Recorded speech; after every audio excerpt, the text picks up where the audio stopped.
m'arrivait plus tard. Quand je commençais à manger, je me dis, c'est bizarre, pourquoi je pense à ça? Je ne m'en rendais pas compte, mais en fin de compte, avec Gabriel, je me suis rendu compte que c'était lors du processus d'hypnose, en fait, puis l'auto-hypnose aussi, parce que d'apprendre à se le faire, j'écoutais une fois les enregistrements, mais pas trop non plus. Mais le fait de les écouter une fois, je me dis, ah, ça me dit quelque chose, mais c'est pas plus que ça. Puis je voulais pas analyser, je voulais vraiment pratiquer. Alors, pour moi, ça a été, quand j'ai commencé, c'est sûr qu'il y a une perte de poids, mais j'en ai fait, moi, des régimes, là, depuis tout petit. Moi, à la naissance, très très vite, j'ai pris du poids, donc ça m'a toujours suivi. Puis, à un moment donné, j'avais eu des personnes qui m'ont dit, ah, il y a quelqu'un à Montréal qui, effectivement, dans le journal et tout. Donc, alors, j'ai regardé ça. J'ai appelé, M. Politis, puis là, il m'a dit, oui, on peut effectivement se rencontrer, puis se voir. Alors, bon. Donc on a commencé comme ça, une première séance. On a, je dirais, bien discuté un bon 2 heures. Et puis c'était à la fois suivante qu'on a commencé. Moi, je croyais pas trop en ça. Alors, j'avais vu tellement de gens différents pour maigrir par le fait de manger moins, toutes sortes de choses. Il existe sur la planète tellement de choses pour perdre du poids. Et en fait, là où ça m'a beaucoup accroché, là où j'ai été très très sensible, Gabriel m'a demandé de faire un journal de bord. Puis en faisant un journal de bord, j'ai pris conscience que je ne mangeais pas pour manger en termes de faim, mais c'est parce que j'avais une habitude alimentaire qui faisait que je me nourrissais par automatisme. Puis là, il m'a demandé de travailler l'échelle de 0 à 10. Puis quand on avait une échelle en dessous de 3, bon, là où c'est vraiment, je suis à cran, etc., je peux plus il faut que je mange absolument, versus l'échelle de 8, 9, où là, je suis malade parce que j'ai trop mangé, j'en peux plus, je vais quasiment même presque vomir ou autre. Là, j'ai oscillé, je pense que c'est entre le 4 et le 5, 4, 5, 6. Et là, pardon? Ben, là, je me suis mis, moi, 4-5, c'était à peu près, le 5, c'est je suis satisfait d'avoir mangé. 6, je commence à avoir un peu, c'est un petit peu trop lourd. 7, mais je faisais même des demi. Là, j'ai redit à ce moment-là, Gabriel, j'ai dit, il se passe quelque chose de bizarre. Mon échelle entre 4 et 6, elle n'est pas assez grande. Parce que ça se passe là-dedans. Là, j'ai voulu aller plus loin là-dedans. Puis là, j'ai commencé à me dire, quand je mange, en fait, est-ce que j'ai faim? Et dans 90% des cas, je n'avais pas faim. Mais là, je me dis, je travaille, tout, puis là, bon, il y a eu des circonstances atténuantes. Moi aussi, je faisais des lymphœdèmes, donc au niveau des jambes. Et le lymphœdème, c'est que je voulais le soigner. Donc, il y a une approche d'un Français qui est venu ici au Québec il n'y a pas très longtemps. Puis, ça mettait des mois et des mois. C'était prévu mais à peu près 12 mois à 14 mois pour fermer les plaies. Et en 3 mois et demi, c'était fait. Au lieu de faire du drainage lymphatique, on faisait du drainage veino-lymphatique. Mais c'était très exigeant. Donc là, j'ai arrêté de rencontrer Gabriel, d'autant plus que je partais en mission en Haïti régulièrement, 1 à 2 fois par mois. Donc les contraintes étaient assez sévères. Puis là, j'ai dit, il me dit, envoie-moi ton journal de bord quand tu vas être en Haïti. Je me voyais là-bas, je me dis, aïe, aïe, je ne sais même pas comment je vais manger, comment je vais m'organiser. En tout cas, c'était l'inconnu. Et en fait, j'ai abandonné le journal de bord. J'ai pas continué avec Gabriel pour le laps de temps que je lui avais dit.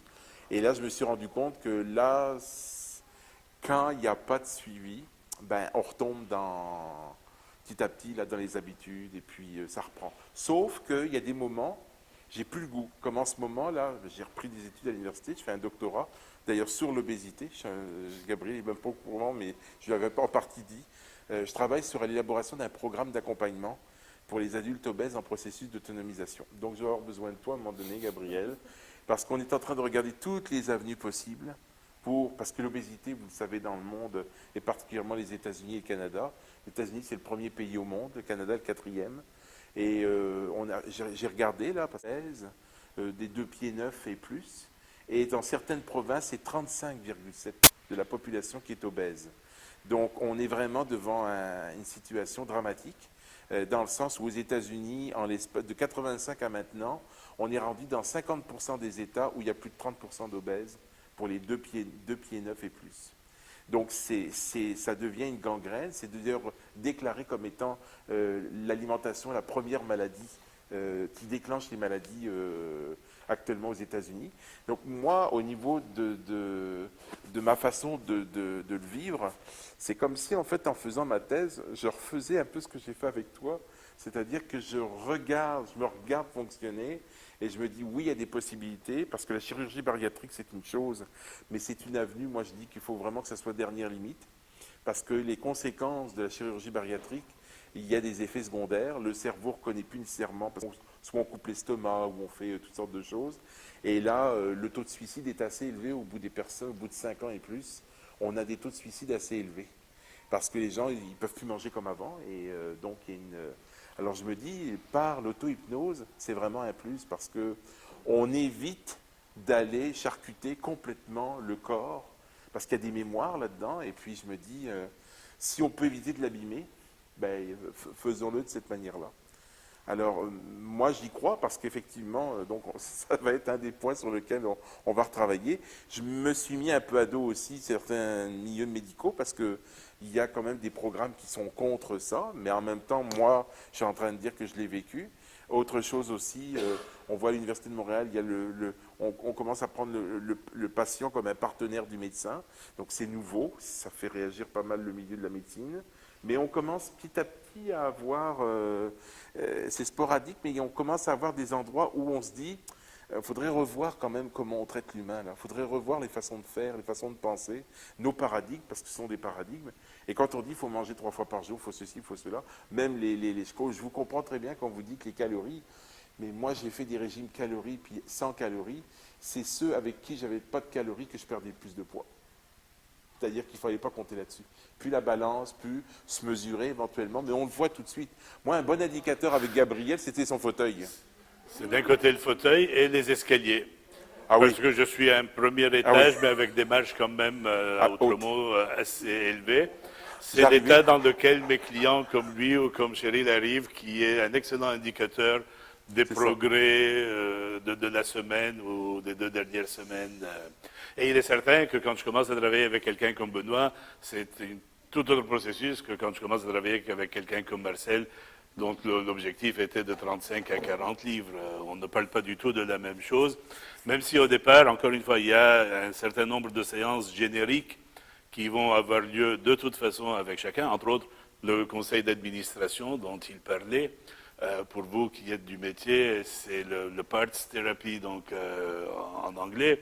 Moi, je l'ai appelé conseil d'administration ou sous hypnose.